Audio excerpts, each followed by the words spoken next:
as a hotelier, what are the top 5 quick improvements you can make online presence within 1 month? So when I thought about this, I wanted to make it specific to the website because we really want to encourage more bookings on our website. So the first one, rate parity. I have to be able to get the cheapest, best price on your website. 2 is book direct incentives. So I've landed on your website and I need to understand what incentives are you going to give me to keep me on the page and make me book through your direct channels. What are you giving me? And so if you do have offers where people get booked direct, make sure it's stupidly obvious on your homepage everywhere. Don't assume people know things or see things. Have it really, really clear on your website what that is. Third one is definitely big, beautiful imagery. Gone are the days where we cannot invest in photography. We need big, beautiful images on our homepage. We need our gallery. We need to make sure we've got multiple photos for our room types, and they need to be beautiful and clear and, not pixelated or squished. The fourth one is cleaning up your blocks of text. And so this comes kind of like a UX design piece, which doesn't need to be complex, but take a look at your website and see where you've got blocks of text and see how you could convert that. So if you go and check out the OTAs, whenever they're listing points of interest or facilities, they use icons. And so icons are really quite easy to read, they're easily pleasing on the eye, and it breaks up blocks of text. So where on your website have you got blocks of text or maybe just like bullet points, and you can use little icons to get the message across better. The fifth one is limit your room types and your offers. And so if you've got a fair few different room types, it needs to be really, really obvious why I'm paying more for this room type, and you cannot use the same photo for a different room type and tell me the difference is a coffee machine or something like that. You must have different images for every single different room type that you have on your website. There needs to be a clear difference. And then this also kind of works with your offers as well. So my recommendation is 3 to 4 offers max.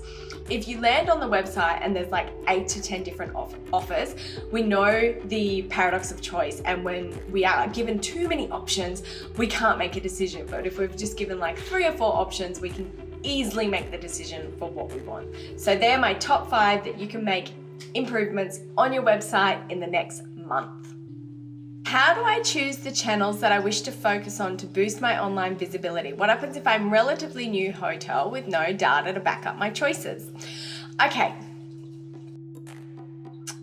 Welcome to my computer. For this one, I just wanted to give you a little demo because I really wanted some practical tips. So the first thing is I reached out to a good friend of mine, Tammy Matthews, who's the queen of all of this kind of stuff. And I said to her, what would you do if you were working with a new hotel? And she said, SiteMinder. So SiteMinder has so much data, and every year they release the top sites to be on. So over here on the left-hand side, what you can see is this is specific for Australia, which is where I am. So if you're a new hotel in Australia, you would probably want to get a hold of this list and work your way down from 1 to 12. They're the top sites that you need to be on.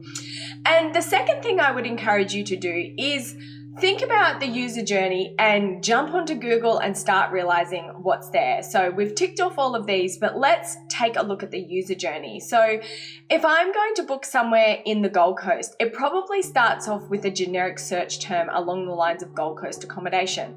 Now, you're not going to be able to compete in this space. I can promise you now, no matter how big your SEO budget is. You've got the ads dominating and you'll have the big guys. So if I scroll down a bit, you can see the sites that are dominating at the top. What If, Booking.com, Trivago, Last Minute, Expedia. So we've got a mix here of OTAs and meta channels. So the user will go and search on the big channels, the most two, Booking.com and Expedia. They will shortlist to about their top 3 properties, and then they will have your hotel name. So then they will go into Google and they will type your hotel name. So for the example of this, I'm just using a hotel in the Gold Coast, QT Gold Coast. And so this is the next step once you've signed up to all those top levels, is look at what's appearing for the next step down. And if you don't have this for yourself, go and look at your competitors. What are they appearing on? So this is their own site. So they've got their SEO value. Over here, they've got their Google My Business. And then go down the list. So we've got Booking.com, TripAdvisor, well, Mrs. Smith. We've got the Facebook page. So as you're starting to see all of these different channels for your competitors, make a note of them, and you probably want to be on the same channels too. What I did want to call out is the difference between OTA and Meta, because I do know sometimes people get confused with it.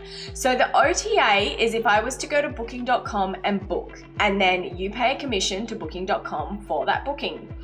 Meta is totally different in terms of it's like a price comparison, and you still have the opportunity for the person to book direct. So the biggest player in Meta is over here. This here is your Google Hotel Ads. So within this space, OTAs and meta sites and you can play all together. So if I was to hit more rates, granted we're in COVID right now, so we're not seeing this list normally. Normally there would be like 15 to 20 rates here.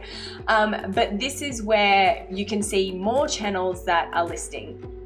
So if you're on the big ones, but I definitely encourage you your meta sites. So the biggest meta sites for us here in Australia specifically is the Google Hotel Ads, TripAdvisor, Trivago, Hotels Combined, and then Kayak. Not so much Kayak, but two different channels there. So you've got your OTAs and your meta channels. So when you think about the customer journey, they're gonna go check your meta channels over here, and that's why it's important to have your rate parity, because it's shown that by the time they're on the meta sites and they're looking for price, 80% chance they're going to book your hotel. It just comes down to a matter of what platform. So if we're wanting more book direct, we need to make sure we've got right rate parity. So when we do go into this little section over here on the right hand side, if your hotel book direct channel's listed there and it's the best price, then I would list there. It's the same, I would book there. And it's the same with your website. Give me the best price on your website and book direct incentives, and I will book there, because I've done the research on the OTAs.